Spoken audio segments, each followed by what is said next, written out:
Mutlu akşamlar sevgili arkadaşlar. Çok kıymetli, değerli dostlarım, arkadaşlarım hoş geldiniz. 18 Mayıs 2023 Perşembe günü günlük astroloji yorumundasınız.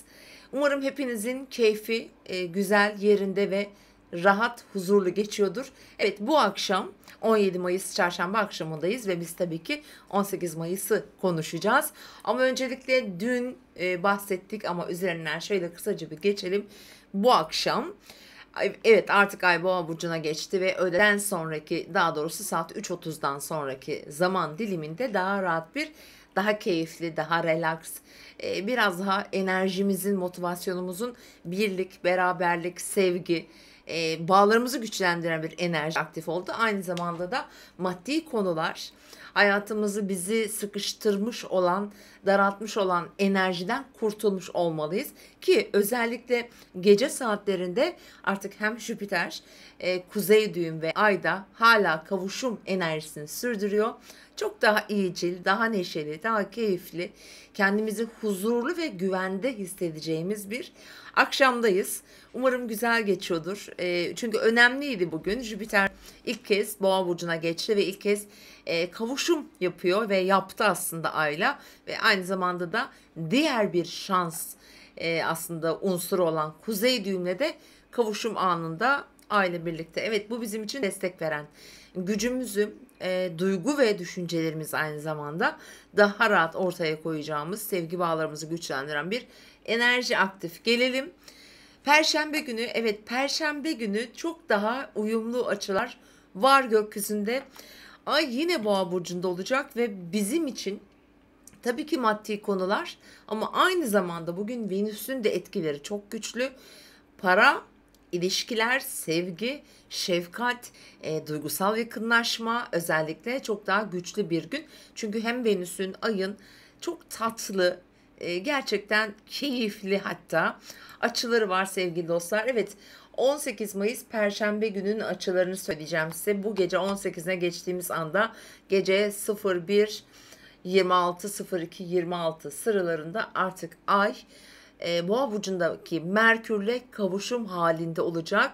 Tabii ki Ay'ın Merkürle kavuşuyor olması bizim zihnimizde geçirdiğimiz duygu ve düşüncelerimizi daha rahat ifade etmemizi sağlayacak gerçekten güzel bir enerji ve hemen ardından yine aynı saate denk gelen bir Ay Satürn sekstili var. Yani bu gece Perşembeye geçtiğimiz ilk saatlerde gerçekten huzur ve güven veren, daha kalıcı, daha sağlıklı, somut sonuçlar getirebilecek enerjiler var. Fakat hep fakat diyeceğiz çünkü yine sabaha karşı 04-10 sıralarında Jüpiter'in Plüto karesi kesinleşmiş olacak. Tabii ki bunun etkilerini gün boyu ve önümüzdeki günlerde de hissedeceğiz. Genellikle bireyselden çok toplumsal alanları, konuları işaretleyen bir açı kalıbıdır. Biraz mobbing uygulayan, zorlayan, baskı yaratan önemli bir enerjidir. Bu enerjiler altında da kendimizi veya çevremizi, sosyal çevremizi, hayatımızda önem taşıyan üst oktavlı kişiler diyelim. Burada para, daha çok ekonomiyle ilgili konularda bu Perşembe günü daha çok gündemimize gelecek ve bir takım daraltan, baskılayan enerjilerle karşılaşabiliriz. Ve onun yanı sıra tabii Jüpiter'in bu büyütme etkisi, toplumsal konular, bir takım özgürlük, bir takım isyankar duyguların ortaya çıkması ve onunla birlikte uygulanabilecek manipülasyonlar gibi de düşünün. Aynı zamanda da finansal ve ekonomi ile ilgili konularda ciddi bir gündem olabilir. Daha çok güçlü kişilerin yapmak üzere eğilimde olduğu bir açıdır. Bunu bugünden söyleyelim. Evet, günün devamında bizim için sabah 11, 17, 12, 17 arasında günün en kıymetli, en değerli ve son açısı. Bakın 18'ine girdiğimizde hep gece çok güzel. Sadece Jüpiter, Plüto zorlayıcı bir unsur ama gün boyunca öğle saatlerindeki bu Venüsyen açılarla tabii ki işimizi çok kolaylaştıracak etkiler altında olacağız. Hemen detaylandırmak istiyorum ben size bunu.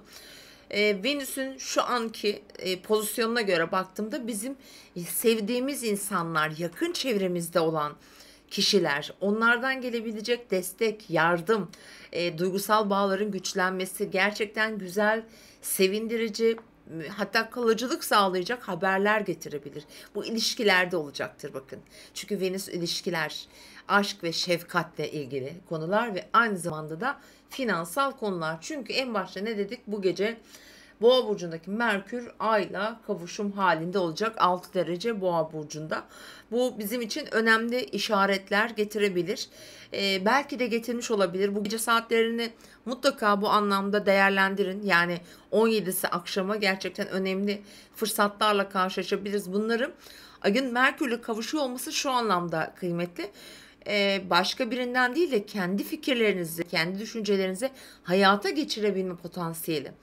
Orijinal fikirler, biraz daha yatırımlar veya para kazanmayla ya da birikim yapmayla ya da elinizdeki birikimi biraz daha büyütmek amaçta mesela bir şeylere yatırım yapmak için gerçekten çok önemli fikirler gelebilir. Bunları paylaşabilirsiniz. O yüzden dün belirtmiştim gerçekten bu akşam bugün önemli, kıymetli diye. Tabii ki bir diğer olan hemen biraz önce söylediğim gibi Venüs'ün açısı da çok önemli. Yani öğle saatlerinde özellikle sevdiğiniz insanlarla para alışverişleriyle, güzellik, estetik bakın. Yani gıda, beslenme, işle ilgili konularda güzel haberler, güzel bağlar kurabiliriz ki özellikle bana bu soruluyor. Estetikle ilgili, biraz daha böyle bakımla ilgili falan işler için de çok güzel bir zaman dilimi olacak bugünü bence değerlendirebilirsiniz. Öyle bir planınız varsa. Bu kuaför olur, başka işler olur. Tabii onun yanında şöyle de bir etkisi olacak. Onu da tabii ki söyleyelim. Şimdi Venüs Yengeç burcunda ve Ay tarafından yönetiliyor. Şimdi Ay da çok konforlu, çok rahat bir yerde. Yani Ay Boğa burcunda çok sahiplenir ve rahattır. Sevdiği insanlara da çok destek çıkar. Dolayısıyla bizim çevremizde bize destek çıkacak. Projemizi okeyleyecek. Finansal destekler bulabiliriz.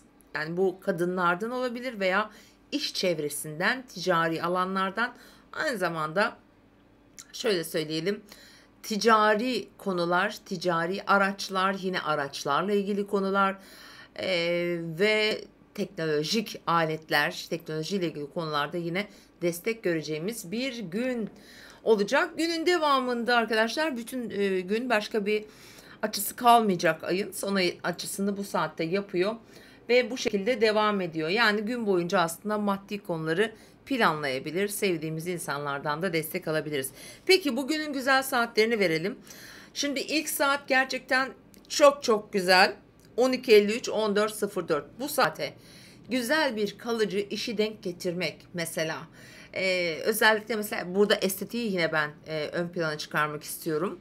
Güzellikle ilgili. Bir de ilişkilerinizle ilgili. Mesela bugün artık Merkür Retrosu da yavaş yavaş hız kazanıyor. Bugün hala şeydi, yani durağan sayılırdı. Retro bitti ama hızlanmadı hala. Hani arabayı rolantide çalıştırdığınızı düşünün. Bugün biraz daha böyle ikinci viteste gidecek Perşembe günü. Cuma günü 3. vitese takabiliriz. 4. vitese de cumartesi gün takacağız. Öyle düşünebilirsiniz. Yani bugün daha akışkan bir enerji var. Şimdi bu saati mutlaka değerlendirin dedim. Tekrar söyleyeceğim. Pardon, ilkini söylememişim. 09.20 10.31 günün ilk güzel saati. Ve diğeri de 17.37 18.48 aralığında. Son açımızda 00.04 ve 01 aralığında gece saatlerine denk gelen bir açı olacak sevgili dostlarım. Evet, güzel bir gün, keyifli bir gün. Umarım tadını çıkarırsınız. Tabii ki burada Jüpiter-Plüto karesini asla es geçmiyoruz.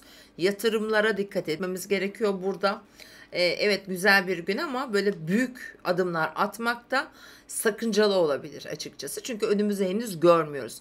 Niçin görmüyoruz? Çünkü önümüzde bir 12 gün var. Şöyle bir seçimlere kadar biliyorsunuz hala piyasalarda ne olacak, ne bitecek bir durağanlık var. Bir mobbing dediğim alan aslında burası. Burada bir baskılama sonuç olarak çalıştığını söyleyebilirim. Günü detaylandırmam gerekirse şöyle yine akrep burçlarından bahsedeceğim aslında. Akrep burçları güzel destekler alıyor. Bugün akrepler, yengeçler için de aynı şeyi söyleyebilirim. Onun yanı sıra bugün bakalım, Plüton'un tabii ki Mars'a doğru bir karesi yavaş yavaş ilerliyor hafta sonuna doğru. Bugün etkili olabilir açıkçası. Daha çok akşam saatlerinde. Dolayısıyla o diğer kareyi de çalıştıracaktır. Diğer yandan baktığımızda Mars'ın Güneş'e doğru güzel bir açı içinde olduğunu görüyoruz. Bu bizim hayatımızda önem verdiğimiz her şey için maddi değil de biraz daha fiziksel güç gerektiren, çaba gerektiren, kendimizi stratejik olarak ortaya koyma, fikrini söyleme gibi alanlarda çok güçlü. Burada zafiyetli durumlar var, görüyorum. Sosyal medyadan takip ettiğime göre bir proje, bir planla insanların karşısına çıkabilirsiniz. Çıkmanız gerekir çünkü. Burada sessiz kalmak, susmak çare değildir yani. Bu kesinlikle kaybettirir. Yani bugünlerde evet çok büyük adımlar atmamak lazım ama sessiz de kalmamak gerekiyor. Potansiyelini ortaya koymazsan ne yazık ki yanlış anlaşılırsın ve bir ilkokul çocuğuna anlatır kadar gibi de sade, aslında en alttan başlayarak anlatmak gerekiyor bazı şeyleri. Yani eğer ki iş hayatınızda, özel hayatınızda ben söylemiştim zaten deyip geçiyorsanız, o söylediğiniz belki duyulmamış, belki havada kalmıştır, tekrar etmeniz gerekiyor olabilir. Bunu lütfen, yani arz ve taleplerinizi tekrar edin. Ses çıkarın. Söyleyin lütfen sevgili dostlar. Böyle, çünkü enerjiler altında olduğumuzu bilin.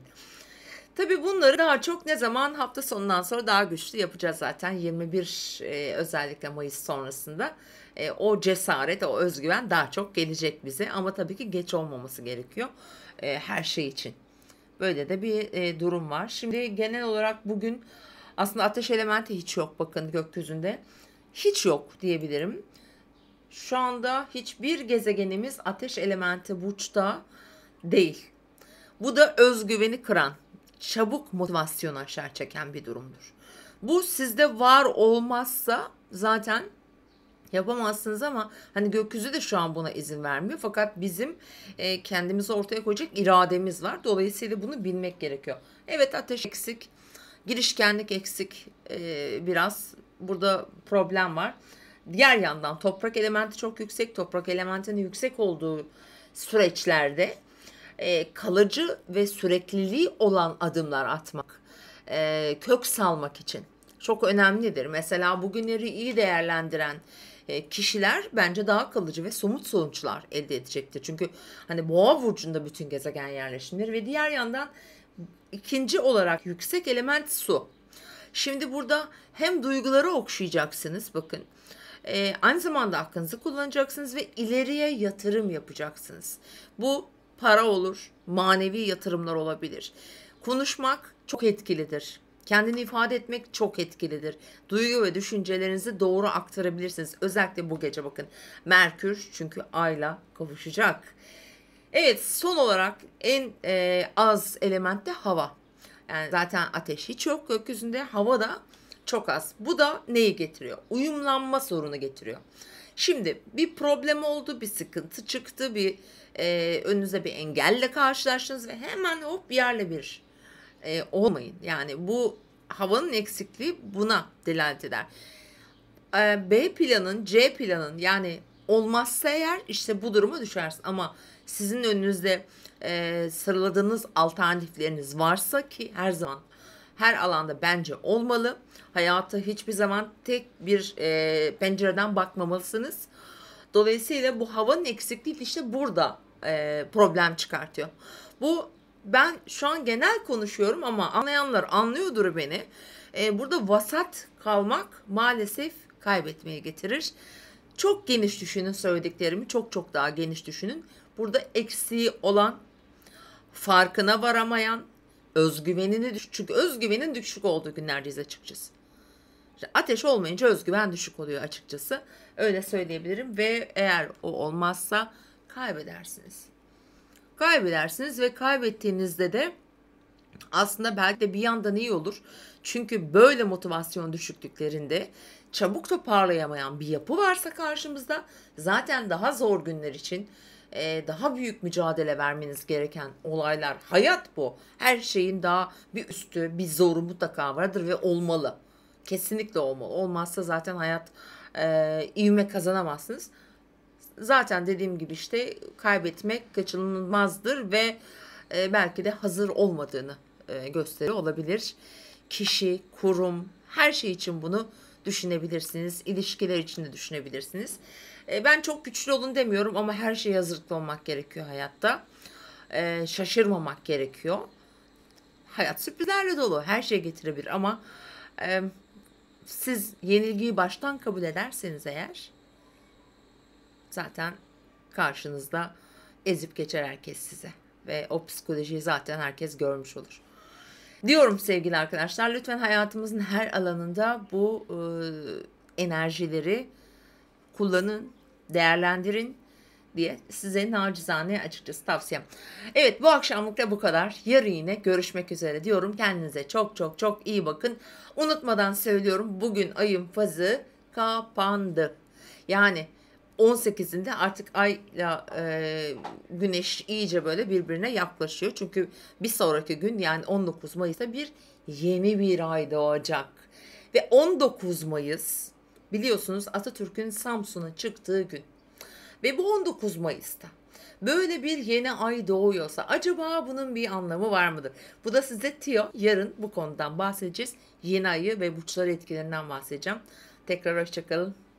Görüşürüz.